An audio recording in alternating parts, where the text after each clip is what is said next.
What were your reactions when you found out that Bryce Walker was dead? Bryce is dead. What? I was like, thank God. Yeah, same. See,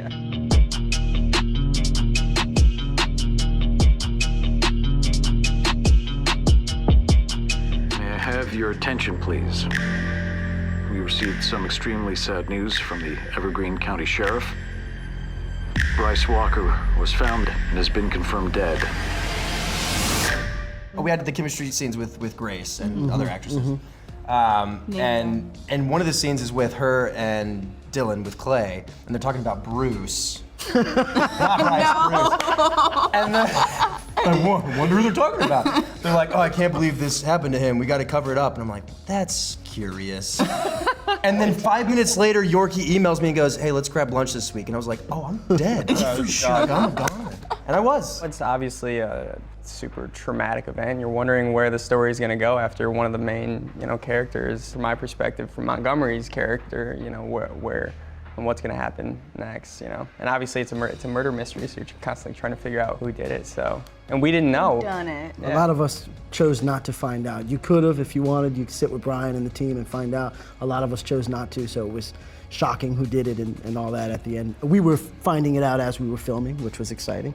I thought my initial thought was how intelligent it was. I thought it's such a brilliant way to reinvent the show and to hook people. I mean, the social media campaign dropped last week, was it, I think? And people are going nuts. I thought it was so interesting how they explored your family life. I mean, that was my favorite thing to watch. It was just so awesome. Yeah. Brenda is the most She's beautiful, amazing. talented human being, really and is. her and you in a scene together, it was just so mind-blowing to watch. Yeah. And it's heartbreaking, and it makes me feel so, I don't know, weirded out because I don't want to feel sorry for you. Yeah. And then why? I don't know. It's just very confusing, and I think people are going to be angry because. I think so, yeah. People need to be confused. Yeah. But that's sort of the most fun about it, is when you put anyone into a corner, back them into it, then you see who they really are and what they're capable of.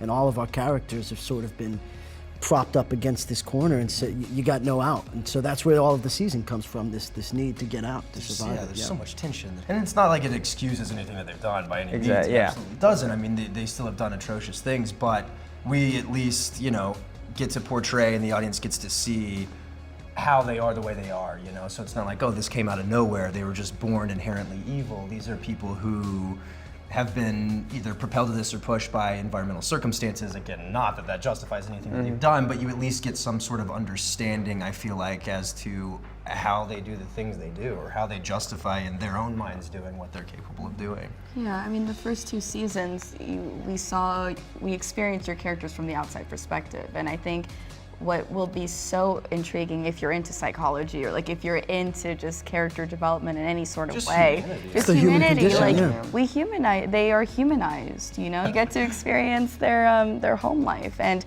it doesn't excuse anything they did, but I think you just understand more why they became the monsters that they became. I think it's mature and responsible storytelling on the part of Brian Yorkie and the writers. I mean, it's courageous too, to tackle the other side of this thing. And again, as we've all said, you're not excusing their actions. You're not. It's not a redemptive story, but it's an examination, as Alicia and Justin have said, which is integral to understanding the human condition. And that's all we're all trying to do. It's like when people meet me, right? And they can't tell what ethnicity I am. I can see it in their eyes that they're frustrated that they can't put me in a box. Like, are you black, or are you Hispanic, or are you white? Like, I need to know. And I think it's the same way to compare to humans or like television characters. Like, you just want to be like, no, that's the bad guy, that's the good guy. But I mean, there's bad and good, and there's good and bad.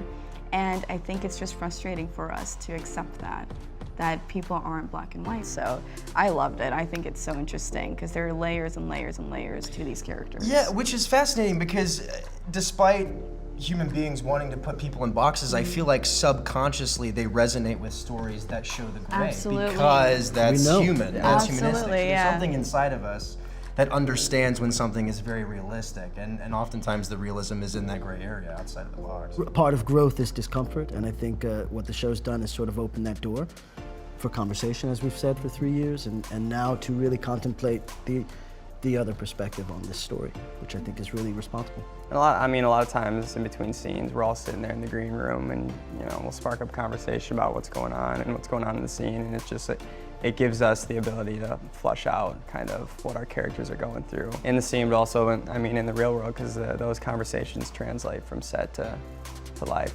We're never gonna drop